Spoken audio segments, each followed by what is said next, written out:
taking a critical look at the gaming news of the week. This is Augmented Reality. You are watching my favorite channel. I've not heard of them. The Triple S League. Enjoy, guys. Hello, everybody. Welcome to the Augmented Reality Podcast for March 16th, 2022. This is Ash with you, not live, but sort of live. We are recording live on our Discord server. The night before this is going to be going up on YouTube. I'll explain all that in a minute, but as always, I'm here with Spyteam and Moontag, and we are here to discuss the gaming news of the week, leaks and analysis, and everything going on in the gaming industry. And of course, you can listen to this live, not live. I gotta get out of the habit of saying that.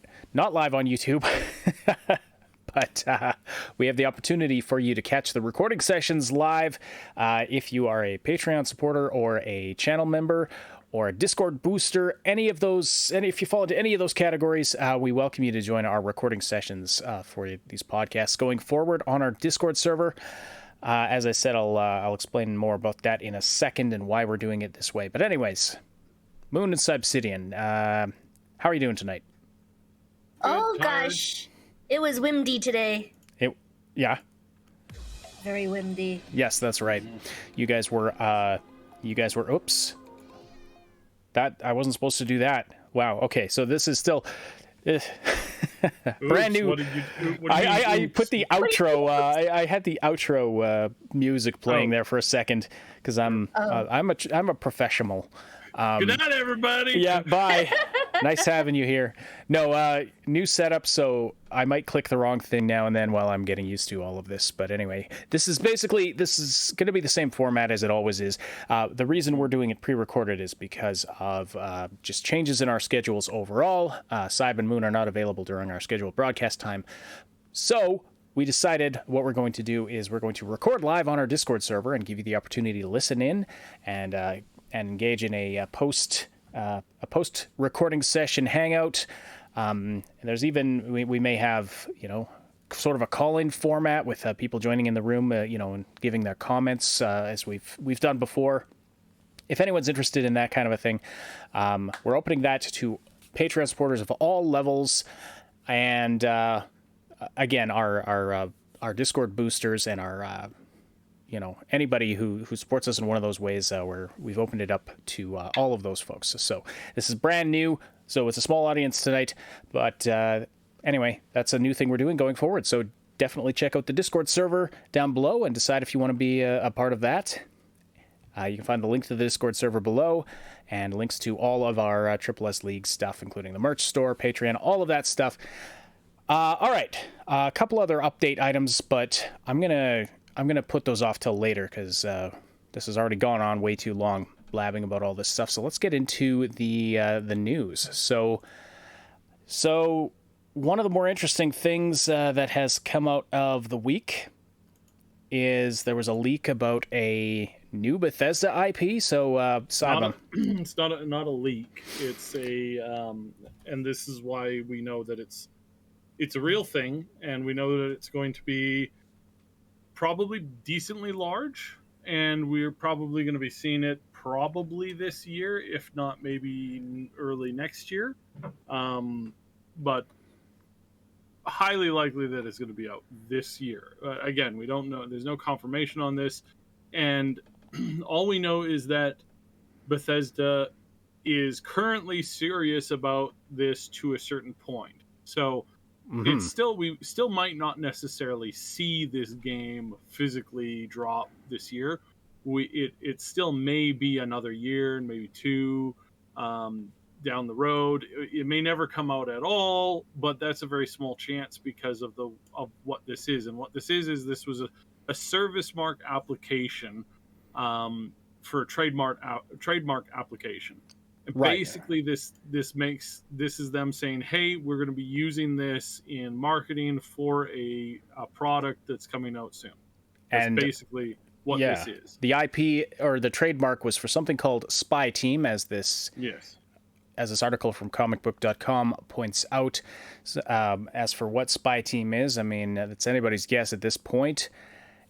But trademarks can apparently be traced all the way back to 2015, which means it's something that they've been had in the works for a while. I mean, that doesn't necessarily mean there's a game that they've been developing since 2015.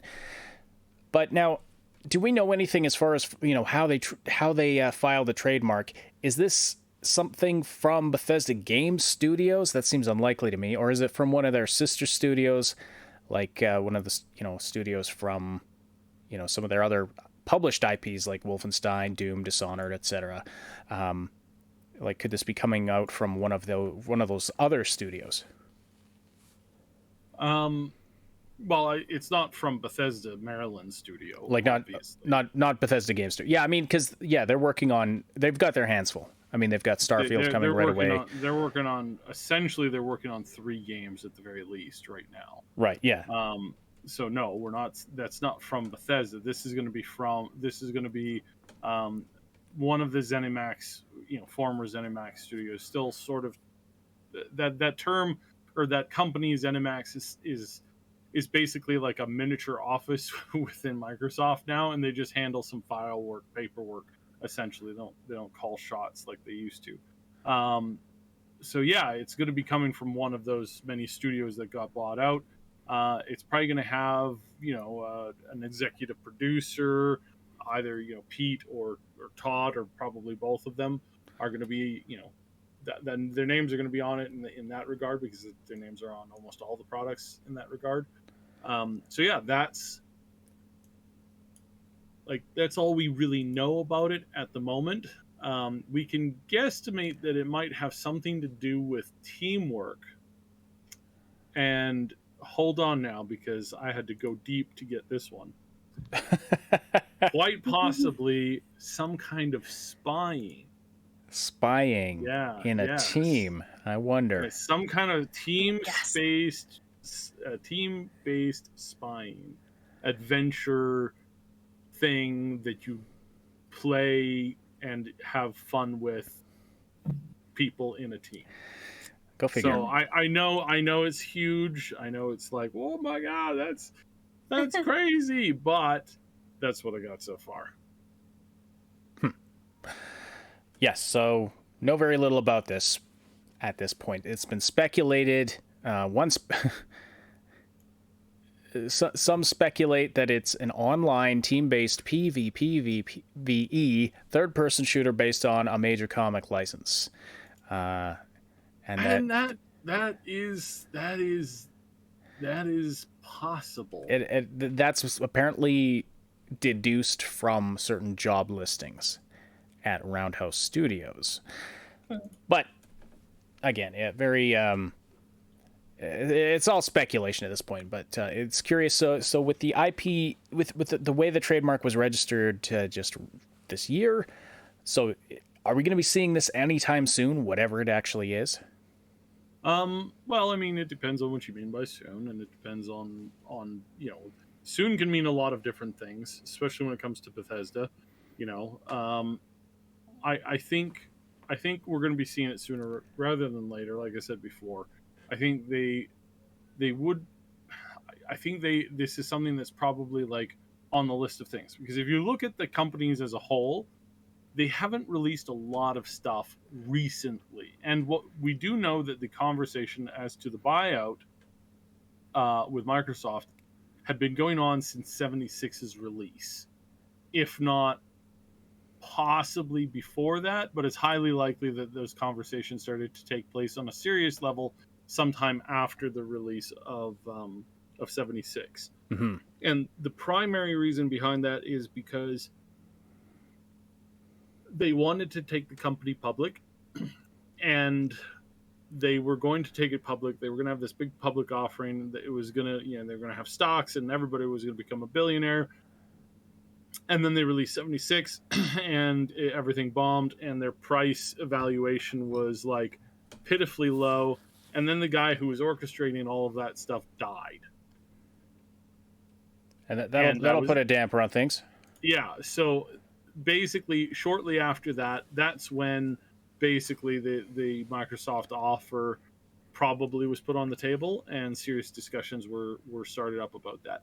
So tracking that, if you're wanting to do a buyout, and if you know especially that there's no major opposition to it, it's most likely definitely going to happen. Then basically what you want to do is, because again, the way that these studios are working, everybody's job was essentially secured, because they don't have a huge they don't have a massive PR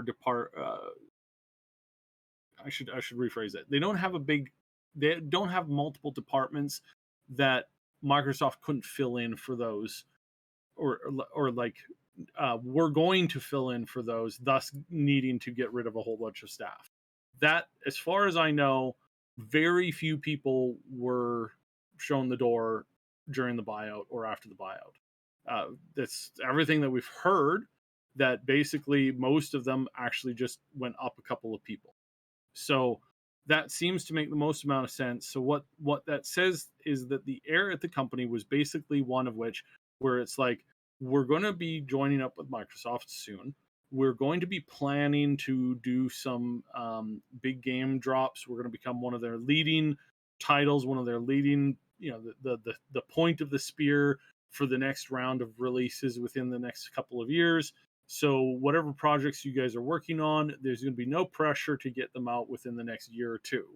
And you can start planning. Essentially, you've got a bit of a buffer zone. And then once we are taken over, then there's going to be very little restructuring, because we know that there was very little restructuring. And we're basically going to be able to, your wages are going to be guaranteed. So it was a good position. I've heard very little noise about negativity from the buyout on Bethesda side. Now, that's not the same on Activision Blizzard. People are crapping themselves about the buyout at Activision Blizzard, because it is feared that they may get rid of large portions of that company, and they might just go in with a hacksaw, as far as firing goes. So now, I don't know if that's true or not, and I don't really care at the moment, because Blizzard is not they're not really deserving of any fandom right now. I honestly believe. So yeah, where are they right? So where Bethesda is they were in a really secure position to really just put their nose to the grindstone and work on games. And then when they were bought out, Microsoft basically said, you guys have been working on a bunch of games. Is there anything you need to make these games better and more successful? We'll write a bunch of blank checks and you can go nuts. You want more technology, you want more QA team, you want more, some more engineers. We will make it happen tomorrow. And that, with that, knowing that and kind of looking at things, we can assume that, most likely the next series of games. Now, what was the one that you were playing there? The island one? Deathloop. So Deathloop and the Tokyo one. Yeah. Ghostwire Tokyo. Coming soon. Yeah, we're fairly confident that most of that stuff was already baked in at the point of they were already they were already headed to the PlayStation. They had made deals.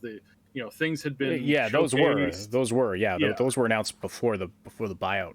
Yeah, so I don't think we were going to see anything special with that, but these other titles, these other projects that we hadn't heard about, that hadn't been fully publicly announced, we didn't see where that's going to be. We're going to see a little bit of Microsoft. Actually, I think we'll see a lot of Microsoft influence on Starfield, as far as hopefully the tech goes, and hopefully the QA has gone. Hopefully it's not a buggy mess. I'm a little hopeful, but I've been burnt so many times that I'm now saddened. I was thinking about that the other day. It's I have been lied to by not just oh yeah, we think it's going to be good. No, I had people from I was trying to count it up. It's 8 different studios promise me that this game was going to be the next big thing. You thought Fortnite was big? Wait until you play this game. Now, that wasn't the exact thing that they said, but I'm just using an example, right? Right. Well, at the same time, when people are working on stuff, especially when it's day in, day out, and trying to hype it up because they want to make it good or be successful or whatever, you tunnel vision, right? Right. Yeah, exactly. But do you remember when we went way a million years ago before COVID. We were at that convention with all of the, and we went to the BioWare booth, and Saab, you were talking to a bunch of people, and you were like, you know, they're hyping up. I can't remember. Was it Anthem or was it? It was Anthem. It was them. I couldn't remember if it was Anthem or the last Mass Effect. It was just after the last Mass Effect, and you could and tell it was before the next Anthem. You could tell. And then we saw them again after Anthem's release, and they were like sheep, like surrounded by a bunch of wolves. They were like so dejected. I've never seen so many people on a team so absolutely just depressed. Like you could see depression on their faces. And I feel bad for those frontline people who have to like face the crowds and you know, they have to project positivity and enthusiasm about their product even if they know it stinks. And so and that's hard. That is very difficult, but yeah, it's been a crummy number of years for gaming, and we're going to be talking in a little bit here about whether or not games are just getting too darn big, and if that is sustainable, or if maybe, you know, bigger is not always better. Maybe there's a sweet spot where. So just to finish up on the whole Bethesda thing, and Spyteam, I think that a lot of these games that they've been working on, they've been working on without the normal pressures of cash, right? And they've been working with this guarantee of like, just focus on making the best thing you can. We have a rough time limit that we want you to hit. We want it to come out in, you know, anywhere between whenever you think it's ready, and the, you know, which their internal clocks were already suggesting, like they probably had like 17 months, 18 months, 24 months, 36 months left on the project, whatever, right? They probably had that rough time stream, but, you know, Phil's come in from Xbox basically saying, just do whatever you guys need to. Just make whatever you need to, get it out in the way that you need to get it out, and don't panic. We understand that we're going to have some games that aren't going to do great, but the thing that's going to make them better is you actually having time to perfect your vision of the game. And we understand that your vision of the game might not be what the next big thing is, but it also might be. They've learned enough from things like Fortnite. Fortnite was like 2 weeks from being canceled, and they put out the battle royale as like a Hail Mary, essentially. They put it out almost as a joke, and it was almost canceled. And what it showed, and what a lot of these games showed, even going back to like League of Legends with Riot when it first came out, what it shows is that major big companies that are making games based off of the direction of analysts and salesmen are failures. And this isn't some big discovery that's happened recently. You know, Steve Jobs said it clearly. A bunch of other brilliant, you know, marketplace people have said it clearly. When you're only interested in sales, you're not interested in art, and you're not interested in pushing, like, from an engineer's point of view, of creating new things, of trying new directions, of hey, let's get rid of this touch screen on a cell phone, these push buttons, and replace it with a touch screen with a piece of glass. You know, and the idiots at BlackBerry, y'all remember BlackBerry? They sat back and laughed. And they said, what are you going to do with a phone that doesn't have a full keyboard on it? These stupid people at Apple, they're going to go bankrupt. We have the most advanced cell phone ever. You can send a fax with this phone. A fax? Can you send a fax with your phone? Yeah, probably. I don't think so. Actually, You yes. stupid fools. I'm sure there's an app for that. Right. And so that's the level of stupidity that some companies have come in with for the past few years, all decades really. And all the companies that are in charge of our favorite IPs right now. Yeah, sadly, Which sad but true. Just stinks.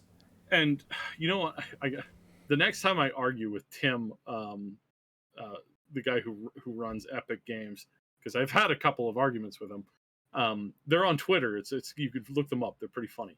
The next time that I have an argument with him, I really got to ask him, where's the next Jill of the Jungle game? Because I didn't realize he made that game. I kind of completely forgot about that. He made that whole game. That was his thing. That was basically his intro to like video games. He made the whole thing. So I'd love to get another. I did not realize Tim Sweeney actually programmed games. Oh yeah, no, he programmed a lot of them. Yeah. Oh, okay. So he's actually okay.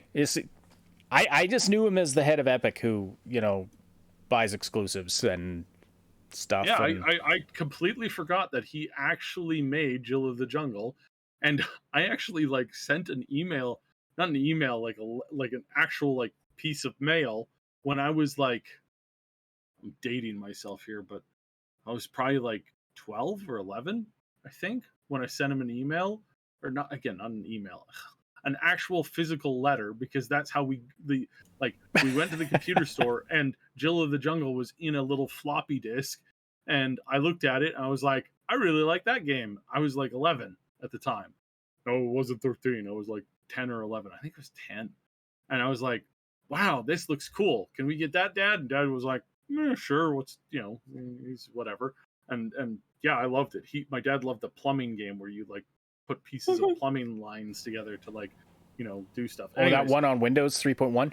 The Pipe Dream. I used to play that all the time. Yeah. Yeah. That was his baby. He loved that.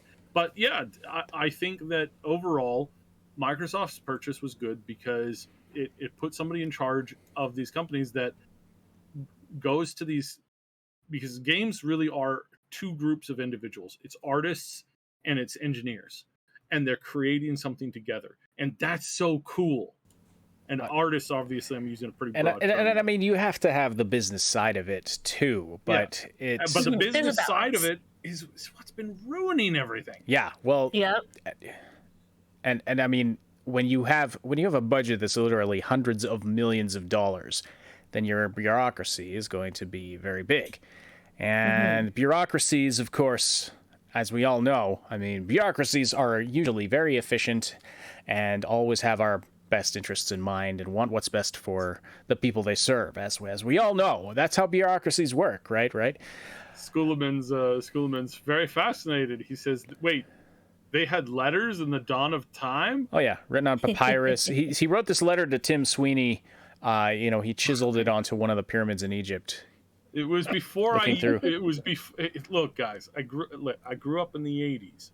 I mean, I did time travel and relive like most of human history, but that's like, I did grow up in the 80s, so I've discovered an interesting side effect of doing the live chat on Discord.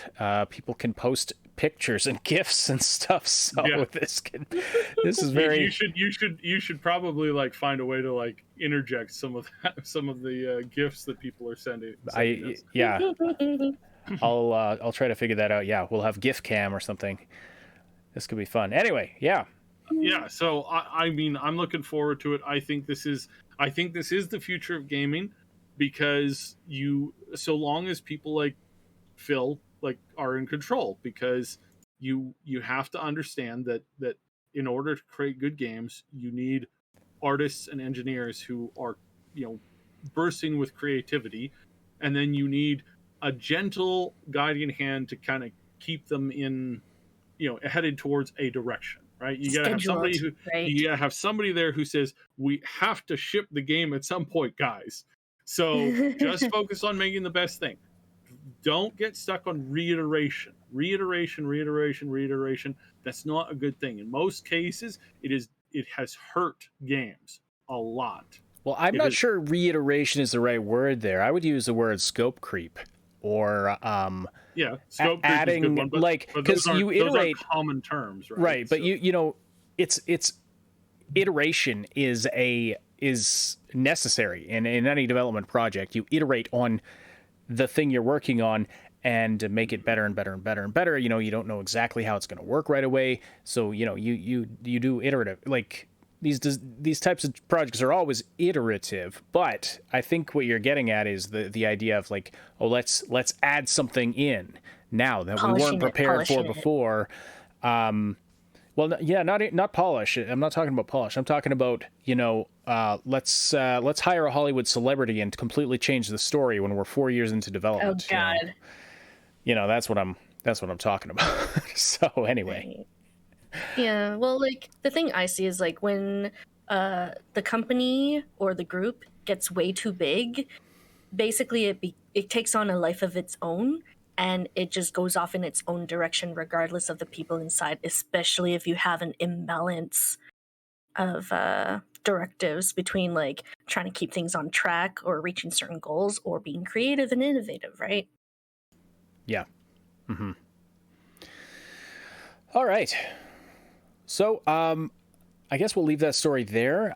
Saib has just stepped away for a sec, so we'll jump into a couple of other small stories. But first, we do have our live listeners in the podcast broadcast room on the Discord server is slowly growing. So hello to everyone who is right there right now, posting memes and videos and snarky comments. We love it. We love it very much. We love the live chat aspect of this. So we're glad that we can keep that as a part of the show.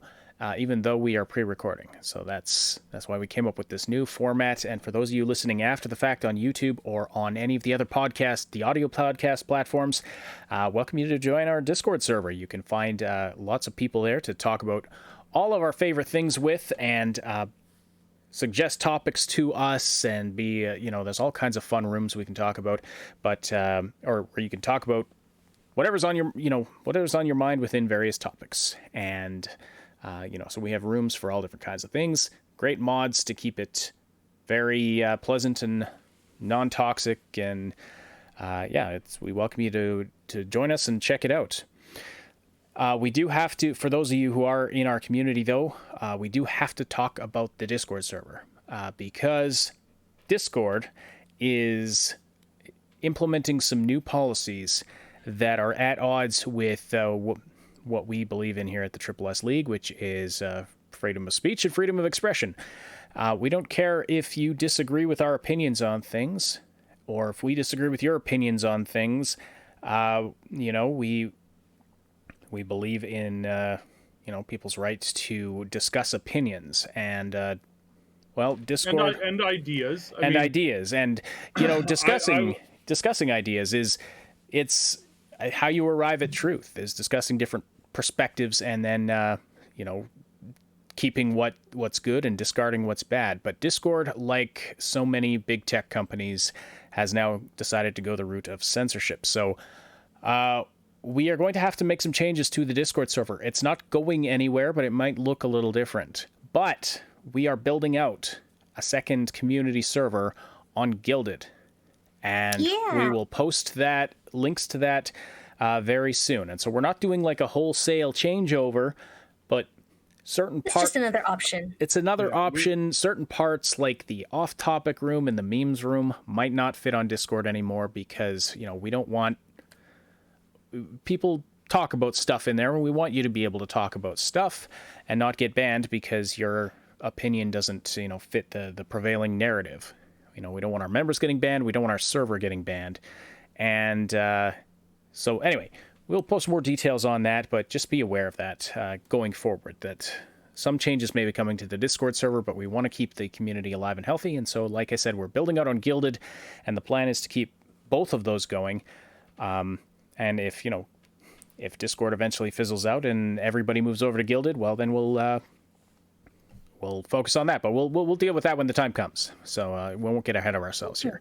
Anyway, nothing to worry about. We haven't figured out yet, like things like this new podcast format. Will we keep that on Discord or will we move that over? Still a lot of decisions to be made, but I just want to make everybody aware of that, and be aware as you're using Discord that if you have unapproved ideas about certain health matters, you might have the fist of not just that, but that's what they're referring to in all of their literature about all this, right? So they're coming down on a lot of things, and a lot of things. It's like It's like I will have a conversation with somebody who believes the Earth is flat. It's not. I've actually, actually seen it a couple of times. It's not. But I will have that conversation, and I don't think blocking conversation about stuff is healthy. No. There are some things that, yeah, I'm not going to have a discussion with anybody as to the benefits of certain, very bad extreme things. Now, those are things that most people, like, not just most, the vast majority, 99.999% of people agree that torture on a child is a bad thing. Like, we all agree with that. That's something that we all agree with. It's also codified in law, right? Like the law that everybody's agreed with, that most countries have been dealing with for decades, and everybody's like, yes, that's very sensible. We all unanimously agree that murder is bad. I'm not going to have a discussion with somebody who thinks that maybe they become a Sith in real life, and they're like, I should have the right to kill my master, and then I can take a pupil, and then they can have the right to try and murder me, or I will murder them, and then I will get a new pupil, or I will get multiple pupils, and the multiple pupils will duel each other to death in lightsaber combat. It's like, we're not going to have discussions on that, but discussions on things that are legal, that are sensible, and that I completely disagree with, as far as certain other people's takes on them, that's something you can do. I always think that's something you can do, because bad ideas need to be shown light, right? It's the best disinfectant for bad ideas. So I'm trying to dance around those stupid YouTube censors. I think you're. I mean, your point is. So it's like we have a channel in which people discuss crazy things, and we've had a number of very heated debates on. It's like, I don't think that's inherently bad. I don't think that a community should be canceled because they have heated debates on things that are valid, and that some, the smart people in the room know is ridiculous, and then everybody and a handful of other people are propagating. I'm not calling anybody out. I'm suggesting that conversation is the best thing to sort those things out. And by the way, if you're evidence and discussion is what's important. But certain people don't think that at all, and they think that you can't have a discussion on anything. It has to be, if you don't toe the party line, then you're evil. And I don't think that's right. Like, if that was right, I'm pretty sure we'd all still believe that the Earth was the center of the universe, and that a bunch of really promiscuous gods who like to randomly kill mortals for sport are the ruling benefactors of said universe. I mean, really, we'd still be stuck there if everybody said, hey, let's not question anything. Let's all believe what we all believe because we all believe it. And again, there's some arguments about that and exactly how that gets together, but that's the kind of thing I want. And certain companies are like, no, you can't do that. It's like, well, literally, conversation is how people sort out their thoughts and, figure out what works, what doesn't work. And to say that you can't talk about stuff, or that there's only one line for it, is all about control. And I don't like that. Mm-hmm. Yeah. Yes. And the certain powers that be feel like they're justified in doing that because they think they are doing it for the betterment of everybody, or doing it in everybody's best interests. It's that mentality of the ends justify the means that I absolutely despise. But it's also the mentality of, I know better than everybody else, and everything I believe is correct. You have to be that. You have to essentially have the mind of God in order to be able to police everybody else's opinion and say, no, what I believe is 100% correct. Therefore, I'm justified in doing, in shutting you down, and shutting down your opinion. The funny thing is, I don't believe God himself does that. So there you go. It's just another way of men and women trying to, playing God. Humans. It's We human typically beings refer playing them God. to them as humans. Yeah. Anyway, so let's. That wasn't supposed to be a topic today, but I guess it is kind of an important thing to discuss, just for general interest on if anybody uses Discord. But anyway, it is something that's going to be affecting our community specifically as well. But speaking of the Discord community, they have our members have requested certain topics, and because we love our community, we're going to talk about some of the most ridiculous things that we've ever talked about on the show today. How about that? For example, let's see what PETA, the People for the Ethical Treatment of Animals, thinks that you should do in Elden Ring. Here's the official PETA Twitter thread. Yeah. Let's see here. Rise tarnished and bear witness to the amazing animals of the lands between. So well, let's mute that. I don't know if that music. Here are PETA's top 5 things you should do in the Elden Ring. Okay. Let's see here. Take your dogs for a lovely walk around the lake. Okay, it sure looks like those dogs are trying to bite the back of his head. No, they're just really energetic. They're so excited. They're trying to bite the back of his head. Come on. Persuade mercenaries not to exploit horses. Okay, yes. Dude riding the horse is wrong. But it's totally okay to knock the guy off and almost kill him. Yes. That's fine. That's fine. Hit him with your sword. For the horse. Knock him down. Save the poor. Save the horse. Observe wildlife from a safe and respectful distance. Yeah, that's what you want to do in a video game. Check out an animal sanctuary. And just remember, if a sanctuary offers hands-on experiences, it's not legit. What is that like? I want to pet the puppies. Are they saying like petting zoos are evil? Yeah. Spend a peaceful moment with amazing animals. They believe any human and animal interaction is evil, as far as I understand. This is my favorite part here. The animals in the land between deserve your respect, as they have a clip of this dude getting mauled into a bloody pulp by a giant lobster. The lobster just wanted to hug him. Yes, he's just giving him a hug, and those are love stabs. Go vegan, you heathen! This is blatant. It's absolutely ridiculous.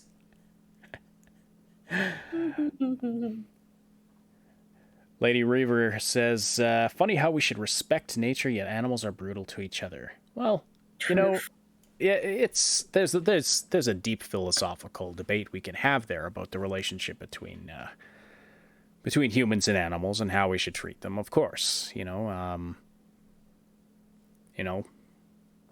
won't get into it because we'll talk for another hour on that and then never get onto anything else. But yeah, there's a lot we can discuss there. But this I find absolutely preposterous. Anyway. This was disturbing. Microsoft is testing ads in the Windows 11 File Explorer.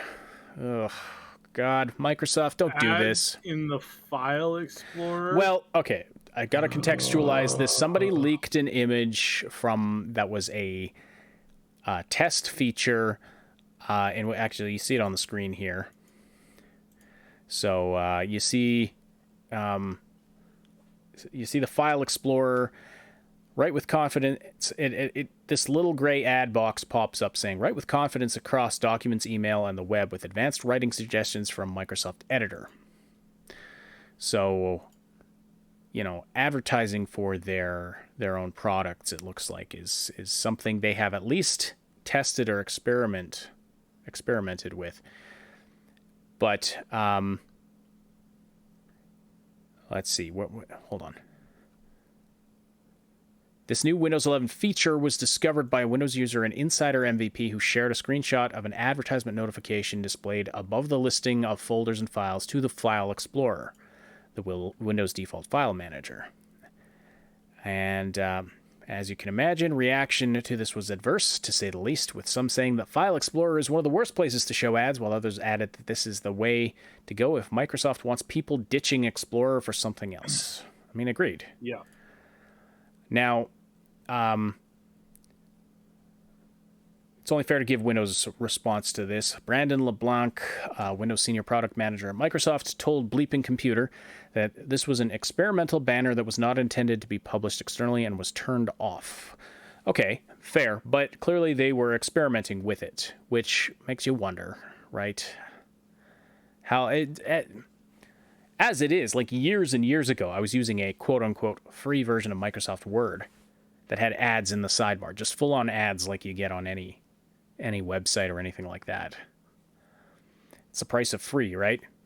And so Windows 10, well, Windows 10 technically not free, but like you can install it for free, but you're supposed to register it. Unless that's changed. I don't know what their plan is for Windows 11. But if you start putting ads in a paid product, that's one way to get people to use Linux, I guess. So, yeah. Ads, though, like, it's absurd. It's absurd how many ads there are all the time. And I'm speaking as somebody who a large degree of our income comes from advertisements. Like, full disclosure, and let's not be ridiculous here. I definitely, it's some of it is necessary for this whole system to work. But I mean, it's just getting ridiculous. Yeah. I mean, ads are everywhere, and I just look at how much, and my kids are totally, they've become, and it bothers me how they'll be playing a mobile game or something, which we seriously limit because mobile games are mostly crap. But they'll watch a 30-second ad to skip a level or something. Oh, and I turn my phone face down whenever those happen and just like pick it up again after I mess with the cats. Yeah, and I'm just like, how are you okay with doing that? And so I've made a concerted effort to try and just get them away from playing mobile games and playing actual good games, because there's lots of good video games out there. And so, well, there's tons of indie games that make their own APK files available for download for free. Ooh. All right. This is just something I found interesting. Apparently, Russia is legalizing video game piracy in response to sanctions. We all know what's going on with Russia and Ukraine. Shout out to anyone who's... we have community members that are in that part of the world, and we're worried about you. We really are. And we hope that you're all doing okay, and that you can get to safety, and that the whole mess, stops sometime soon. But anyway, so apparently one of Russia's responses to sanctions that are being placed upon it is they're saying, you know what, go ahead and pirate stuff from other countries, making it legal. So video games, the video game industry is part of a turf for this war. This is really an interesting... Man, wars are fought differently than they were 100 years ago, eh? Right. Okay. I don't want to dwell too much on that, because it sucks. But yes, to our Ukrainian friends, our hearts are with you. Okay, kind of the big story of the day, and which relates to what we were talking about earlier about, scope creep and just how big video games are getting, and then how they'll change directions mid-development, and the business side of it. Well, the business side of it just keeps getting bigger and bigger because video game budgets keep getting bigger and bigger, to the point where we're now talking about quadruple A games, which is a step up from triple A games, which refers to, triple A was the sort of top budget maximum scope of games, like the biggest games that were out there being developed by big companies with huge deep pockets, and they could pull off wonderful technical monstrosities, which weren't always good. In fact, a lot of them suck, but they were pretty, they look good. Gameplay, who needs gameplay? as long as someone buys it, as long as someone out there is a sucker enough to buy it, that's all the people behind the desks care about. I shouldn't say that because the devs also sit at desks, but you know what I mean. I think the C-level employees, the executives, and that kind of thing. Anyway, so quadruple A games now we're talking about, and the studio, The Initiative, owned by Microsoft, was working on the new Perfect Dark game. Is one of these quote unquote quadruple A studios. Now, I mean, obviously, it's subjective what that actually means, but they keep losing staff. And Saib, I'm sure you have a lot to say about this, but they've over the past year or so, or a couple of years, we've seen them lose 2 very high-level staff, including game director Dan Nuremberg. But now it's coming out that they have lost a design director, lead level designer, principal world builder, 2 senior system designers, and a group of 3 former God of War designers. And 2 of their most senior writers have also recently quit. So I haven't even had time to read this entire article. So Saib, what's actually going on here? Well, it's people who don't know how to make art. It's all about the first story that we were covering, basically, because these people are like they got a bunch of people into a room and said, we're gonna make the biggest video game ever, and we're gonna make a quadruple A, and we're gonna create the new next generation thing, and we're gonna do it corporate style. It's gonna be corporate all the way, baby. We're going to have corporation overlords and corporation investigators and corporation, people saying what you can and cannot do. And we're going to have corporation this and corporation that. It's like, congratulations. You guys are idiots. Like, I mean that. You guys are idiots. Running your company based off of what a bunch of analysts who don't actually know what they're talking about. We've covered this. We've covered how these analysts, these people are connected to directly, that they hire directly. These analysts don't even know what's going on in the field that they claim to be experts in. And I'm serious about that. They don't even know what's going on. Remember that idiot who came out after the last Fallout game and said, "Oh yes, this year there's going to be a new game announcement from Bethesda, and it's going to be Elder Scrolls 6. And I know this because I am a professional in the field of analytics, and I know exactly what's going to happen." He didn't even pick up a freaking newspaper that informed him, dude, just so you know, they've already stated their next game plan, and it's this thing called Starfield.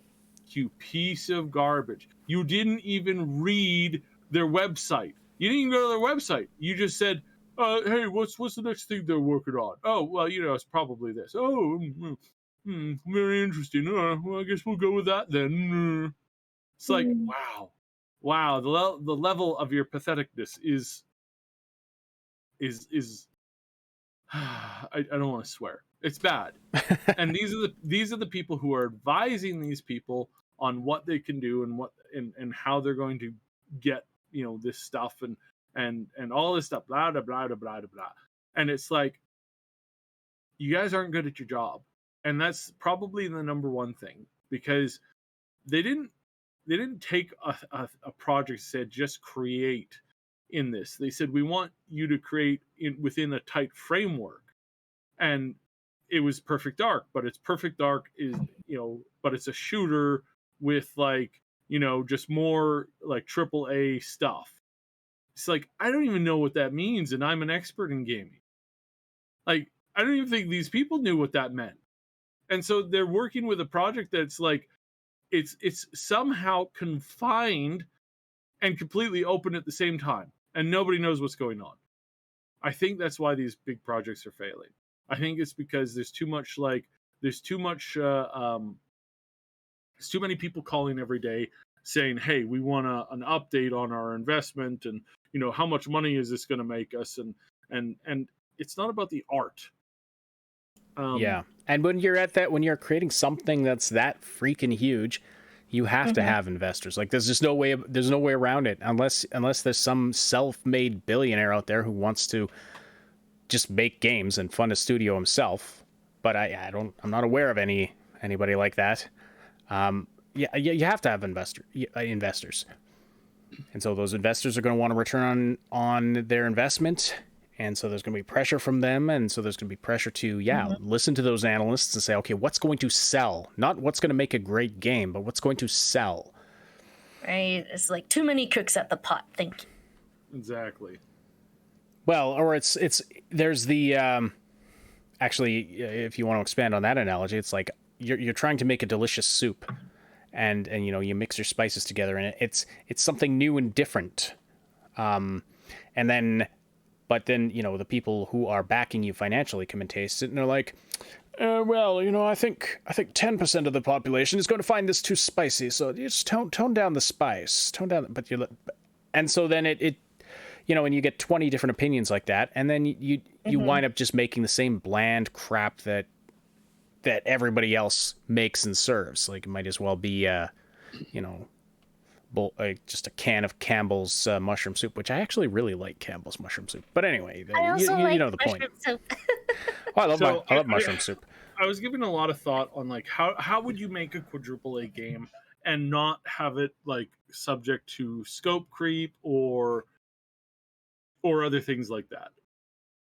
And so I put a lot of thought into it, and I was like, okay, well, what like how would you divvy things up? How would you cut things up? How would you like orchestrate things? And I'm like, okay, so you need like a creative like director. And the creative director sits in a room with a bunch of writers and artists, and they come up with all the like story and visual like artistic concepts, right? And then you have all the team leads come in, like the senior leads come in, and they're like, all right, so here's our vision of what the game is going to be. And then you cut it up into like, world, gameplay, systems, mechanical stuff, and then maybe one or two other like NPCs, creation, that kind of stuff. And like body artists, that kind of stuff. And then you just sit there and you have like these, it's well over like it'd be almost a dozen different like things, and you'd be like, all right, each of you guys go on this. Because normally how I see this not working out so well, typically what I've seen is that the number one mistake tends to be that people get together and they're like, okay, they start making the world, but then the artists or the gameplay guys start going to the people who are making the levels and critiquing or like asking for things that they think would be cool, but because they're not actually professionals in that job and they don't know what they're doing, it ends up like they end up like not getting not making the best product because there's too many cooks in the kitchen, right? Mm-hmm. It's exactly the same thing. It's like one dude walks in, says, there's too much salt in here. It's too salty. Need you to add in just add in a bunch more water. And then somebody else comes in and goes, oh, you know what? It's just, I really think that you should add more salt in it. And then they just dump a bunch of salt in the soup. And by the time you're done, it's nothing where the original, stuff was at. And I think that's what's killing this stuff constantly, probably. That's my 2 cents on it. Yeah, that makes sense. And as far as like how to fix that, it's like, but it takes probably a lot. Is there just a case to be made that video games are getting too darn big, and that as you grow, not video games per se, but the studios, like the number of people that you have working on them, is getting so huge that it just becomes increasingly complicated to manage all of that and fund all of that without, and still have an innovative product? No. You don't think so at all? No, I mean, because I don't think games are getting too big. No, because what we see is, so with Kenshi as a good example, that game is enormous and the scope of playability is enormous. Minecraft is enormous. You know, there's a bunch of other games. You know, second time I'll mention Fortnite is enormous. There's so much that you can do in those games, and as far as like a developer standpoint, on top of like, you know, players. But I don't think we've seen the limit of what games can do. I think we're still in this like period of there will be more, and there will be lots more, and there'll be way more, and the more that's coming is going to make everything just amazing. And it's going to take time, and it's going to take experience, but it's going to work eventually. Right, but I mean, I'm not talking about it from a technical aspect. I think technically, yeah, there is technically, artist wise, any of those things. What I just mean in terms of the people management aspect. I mean, you look at no, because again, we have, there's more and more tools every day that limit how much people management you have to do, and the smart companies are zeroing in on ways to reduce that kind of impact. It's like you ask most anybody, what's the hardest thing to deal with at your job? And if you're in the type of fields that me and Mooney and I come from typically, the worst thing to deal with is the bureaucracy and the corporate like BS that doesn't know what they're doing, has no conception of how the job works, and can't like do that. And that's not a problem with the job inherently. That's a problem with leaders who don't know what they're doing. Right. So I guess that's the issue. Yeah. Like because again, leadership needs to know the limits of their domain per se, right? You know, if you're in charge of managing, like micromanaging can be hugely detrimental. I hate being micromanaged. It is the worst. And I know, you know, as someone... It makes me feel like you don't trust me to do what I'm supposed to do, right? Right.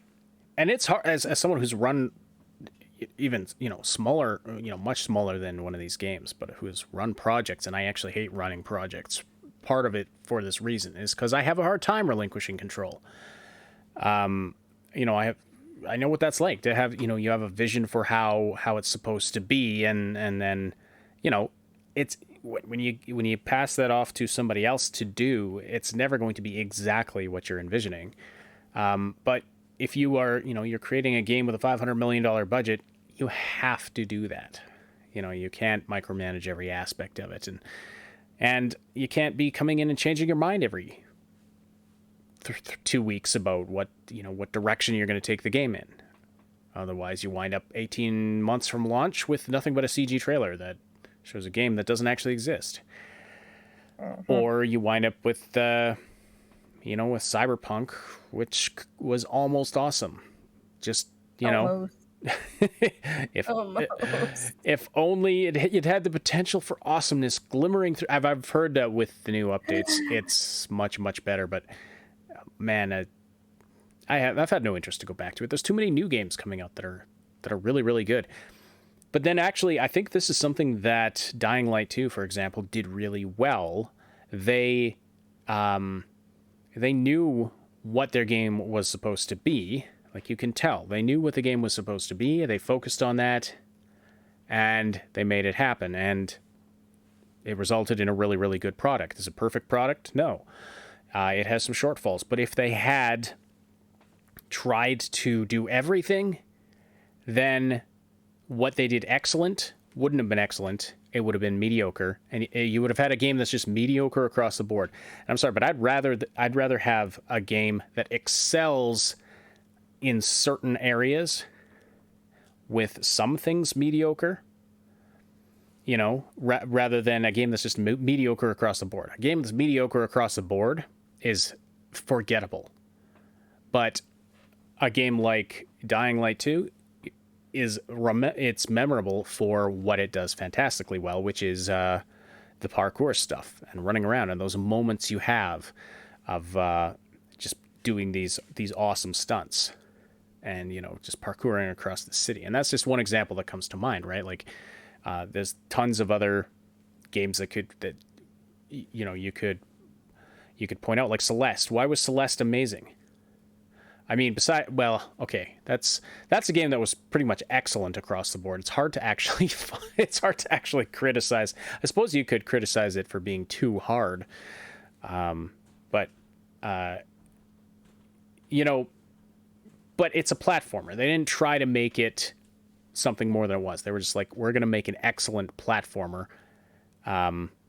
So obviously the scope was nowhere near a game like Dying Light 2, but they took that central thing of the game. We're going to make awesome, fun platforming, and they polished it to just till it shone. And so there's a reason why they won Indie Game of the Year. There was I don't know. I kind of think it should have been Game of the Year that year. Anyway, I'm glad they finally got their trophy. Talked about that on the podcast a couple of weeks ago. Anyway, thoughts? Agree? Disagree? No,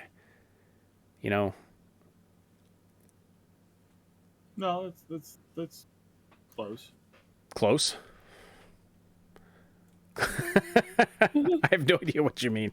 That's close. I am close to accurate. You heard it here. You heard it here. I have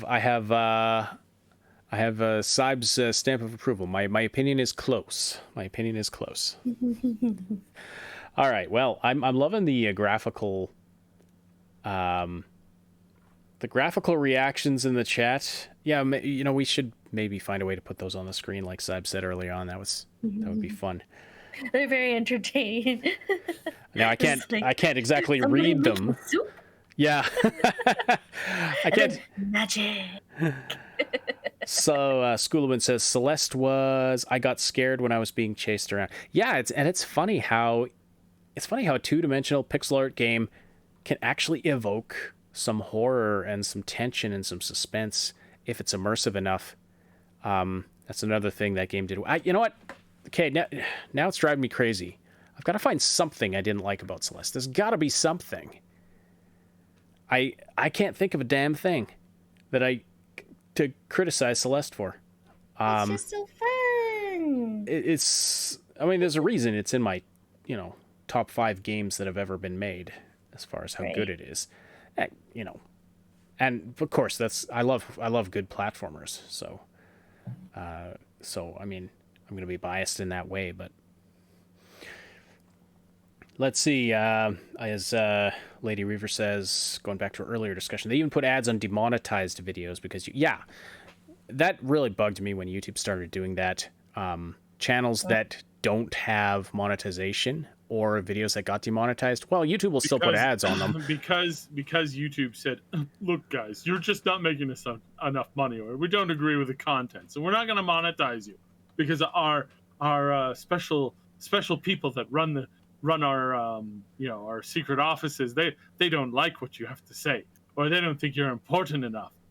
But we're still going to make money off of you because why not? Well, yeah, so they can make money off it, but you who put the work in, you can't make money off it.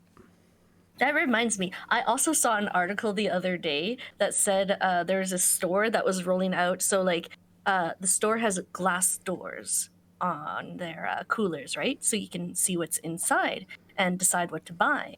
So they decided, hey, that's an opportunity to put these screens that will display ads at people while they're standing there deciding what they want to buy. And not only that, let's also stick it on the front doors of the store. So you can't just see, I can go into the store. No, you get to get bombarded with ads before you even step foot inside. And how long before they tie that in with facial recognition and all the algorithms so that they can advertise exactly what you're hungry for because they've got these machine powered algorithms. Ugh, it's disgusting. And somebody did bring that up in the article. Somebody did bring that up in the article, and they're like, "Oh, we only have the sensor to see if there's somebody standing up front, and then one pointing inside to see what stock is taken." Only. Right? Yeah. Well, sure. Maybe that's. Only that. Sure. You're not going to use that for anything else down the road. It's not like that's ever happened. Of course not. It's not like technology that gets put in place ever gets abused down the road, even if it wasn't intended for that purpose when it was put in place. Cosme says, I get cared every time I'm in a big open area or a small room with no visible enemies. Well, I'm glad those invisible enemies care so much for you. I know what you're actually trying to say. And yeah, there's those moments when you just know. You just know something that's trying to lure you into letting your guard down, and you're about to get your ass handed to you. Oh, what a beautiful field. What a pleasant room. Oh, I'll just lay down here and enjoy the flowers and the sunlight. But dead. just kidding. Oh yeah, what was I going to say about? Oh yeah, with regard to ads, and this is part of why. So we've expanded and we're trying to offer more with our Patreon, and that's part of why we're doing so for those who are supporters can listen to the live broadcast recordings and stuff like that. We're trying to offer as much as we can, and kind of build it. Now I know some of you out there don't like Patreon, and I understand that. You don't like it as a company.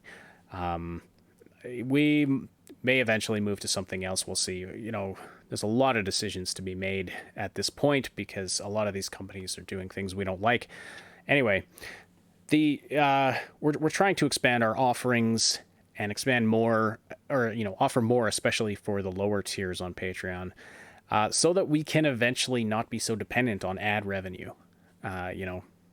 It is still the bulk of what we take in is our YouTube ad revenue, unfortunately. And I say unfortunately, I mean that.